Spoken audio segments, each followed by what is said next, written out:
Space पूरी तरह से शांत है क्योंकि लगभग पूरी तरह से खाली है। अगर आप ऐसा सोचते हैं कि अंतरिक्ष में आवाज मौजूद नहीं होती, तो ऐसा नहीं है। आपको स्पेस में साउंड इसीलिए ही नहीं सुनाई देगा क्योंकि साउंड को ट्रेवल करने के लिए मॉलिक्यूल्स की जरूरत होगी। साउंड वेव से आप मॉलिक्यूल्स को मूव करने में सक्षम होंगे, और अगर ये मॉलिक्यूल्स ही नहीं होंगे तो साउंड भी मूव नहीं करेगा। हमारे पृथ्वी पर हमें हर जगह के हिसाब से साउंड सुनने को मिलता है, लेकिन ये केवल हमारे अंतरिक्ष के सोर्स का 1% भी नहीं है। हर ग्रह की अपनी बनकर की वजह से एक खास सतह होने के साथ साथ एक खास साउंड भी होता है। तो चलिए हम हमारे सौर मंडल के एक ग्रह से दूसरे ग्रह पर चलते हैं और सुनते हैं हर एक ग्रह के साउंड को।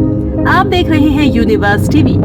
याद रहे कि इन आवाजों को वे भी प्लैनेट्स के चुंबकीय क्षेत्र से लिया जाता है और उन्हें ध्वनि तरंगों में कन्वर्ट किया जाता है। तो चलिए आज हम सुनते हैं विविध ग्रहों की आवाज, और अगर हो सके तो आप हेडफोन्स को जरूर लगा लीजिए ताकि आपको ये आवाजें ज्यादा स्पष्ट रूप से सुनाई दे। सबसे पहले हम सुनेंगे हमारे सौर मंडल के केंद्र यानी हमारे सूर्य के साउंड को, जो सुनने में कुछ इस तरह से है।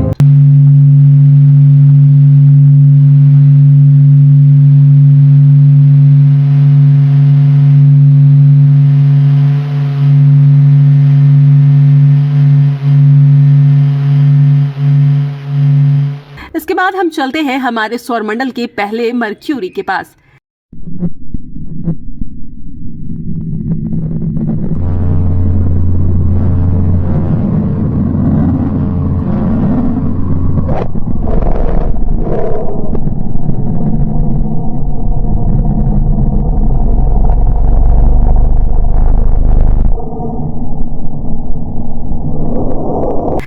हमारे सौरमंडल के दूसरे ग्रह वीनस के पास।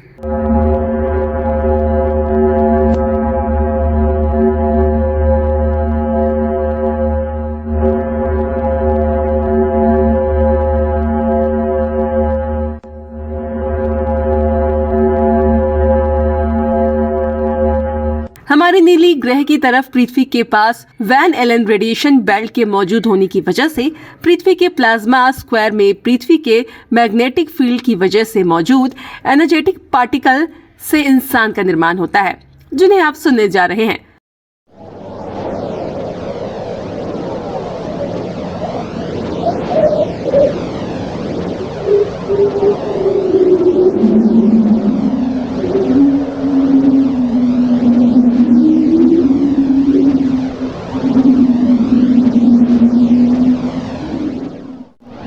पृथ्वी के बाद हम आगे बढ़ते हैं लाल ग्रह मंगल की तरफ। चलिए सुनते हैं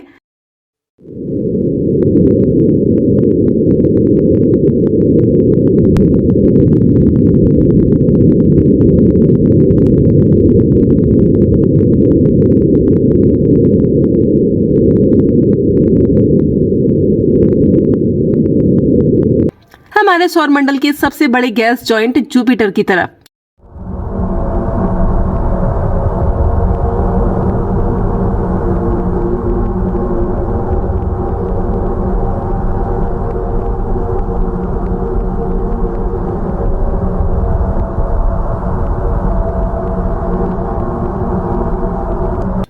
हमारे सौरमंडल के सबसे खूबसूरत ग्रह शनि की तरफ चलिए सुनते हैं।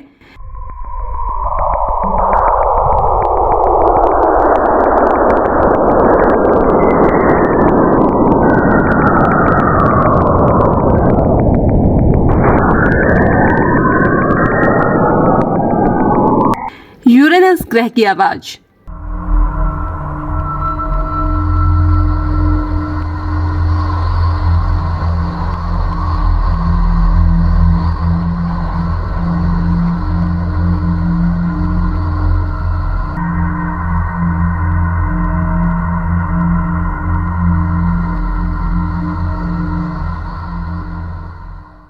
नेपच्यून ग्रह की आवाज।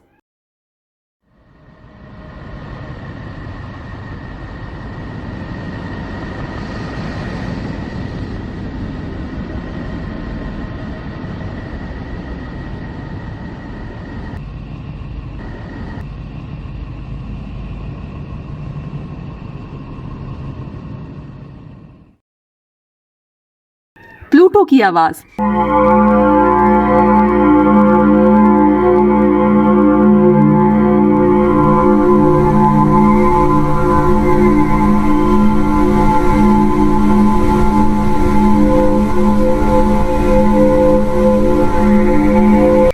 चांद की आवाज।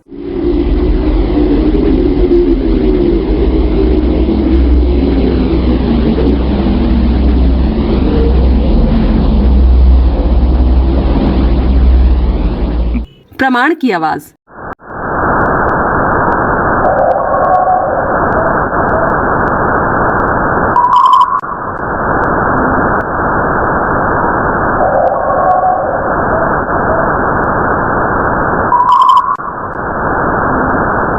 लाइक कर दो अगर वीडियो पसंद आया हो तो। अगर आपने यूनिवर्स टीवी को सब्सक्राइब नहीं किया तो सब्सक्राइब ही कर लीजिए। बस आज के वीडियो में इतना ही। वीडियो के अंत तक बने रहने के लिए आपका बहुत बहुत शुक्रिया।